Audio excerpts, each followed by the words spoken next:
যদি কোনো জিনিসে পা লাগে তাহলে আমরা হাত মুখে এবং কপালে দিয়ে সালাম করি, এটা ইসলামী দৃষ্টিতে কেমন? এটা আমাদের দেশে বেশ প্রচলিত আছে।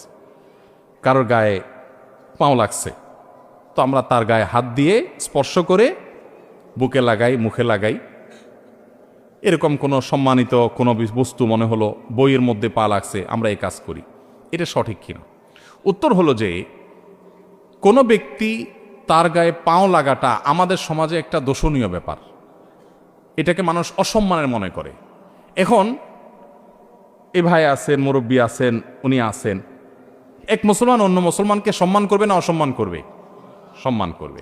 এখন পাও দিয়ে টাচ করলে সেটা যদি অসম্মান হয়, আমাদের সমাজে সম্মান অসম্মানের ভাষাটা কিন্তু আবার ভ্যারি করে সমাজের উপরে। সব সমাজে সব আচরণ সম্মানের না, সব আচরণ অসম্মানের না।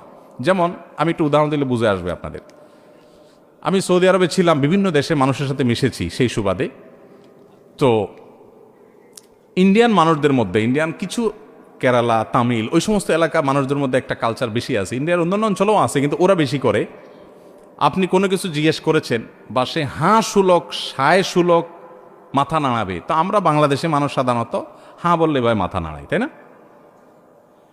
তারা হাঁ বলে মাথা নাড়া মানে দেখাবে কিভাবে? হাঁ, এটা বুঝাবে কিভাবে?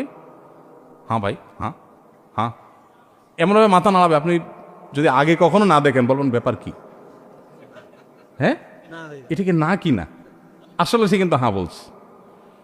তো এই যে মানুষের ভাষা, এটা অঞ্চলভেদে পরিবর্তন হয়। একই ভাষা এক জায়গায় একটা মিন করে, আরেক জায়গায় আরেকটা মিন করে।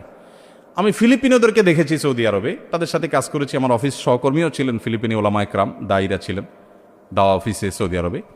তো ফিলিপিনিরা, তাদেরকে যদি আপনি জিজ্ঞেস করেন ভাত খাইছু কিনা, তারা জবাব দিবে কি আপনি জানেন? মুখে জবাব দেখ আর না দেখ, আচরণ। যেমন আমরা মাথা নাড়ে যদি জবাব দিই তাহলে আমরা কি বলবো?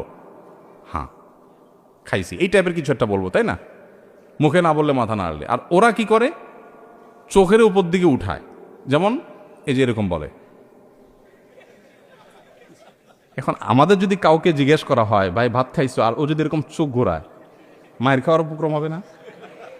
জিজ্ঞেস করলাম তুমি ভাত খাইছো কিনা, ভালো কথা বললাম, তুমি তো চোখ বড় বড় করতেছো।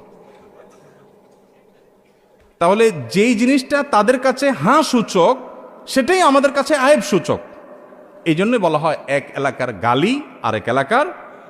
এই জন্য শরিয়ার নির্দেশনা অনুযায়ী মানুষকে সম্মান করতে হবে। এখন পাও লাগাটা আমাদের এলাকাতে এটা আয়েবের, অসম্মানের। কাউকে অসম্মান করতে হলে পাও দিয়া তাকে টাচ করা হয়। আরবের মানুষের কাছে এটা কিন্তু আয়েবের না। বিভিন্ন হাদিস পাওয়া যায় যে নবী করিম সাল্লাল্লাহু আলাইহি সাল্লাম কেউ শুয়ে আছেন, ডাকবেন তো পাও দিয়া ডাকছেন। এখনো আরবদের মধ্যে একটা ট্র্যাডিশন আছে, দেখবেন পাও দিয়া ডাকা হয়। কেউ হারাম শরীফে যদি যেয়ে থাকেন মক্কা মদিনা, দেখবেন চিত হয়ে শুয়েছেন মসজিদে, হয়তো আরেকজন এসে আপনারা ডাকবে, তো আমার দেশে তো সুন্দর করে হাত ধরে বলবে ভাই উঠেন। আর ওদের হলো নিয়ম হলো পাও দিয়ে আপনারা গুতা শুরু করবে। আপনি যেন কত বড় বেয়াদব, হারাম শরীফে মানুষকে লাথি মারতেছে, কিন্তু এটা তাদের কালচার। তো আমাদের সমাজে যেহেতু এটা দোষণীয় এবং অসম্মানের, সম্মান করতে হবে। সম্মান প্রকাশের ভাষা এক এক এলাকায় এক একভাবে হয়। সো পাও যদি লেগে, তাহলে পাও লাগার কারণে তিনি অসম্মানিত বোধ করতে পারেন।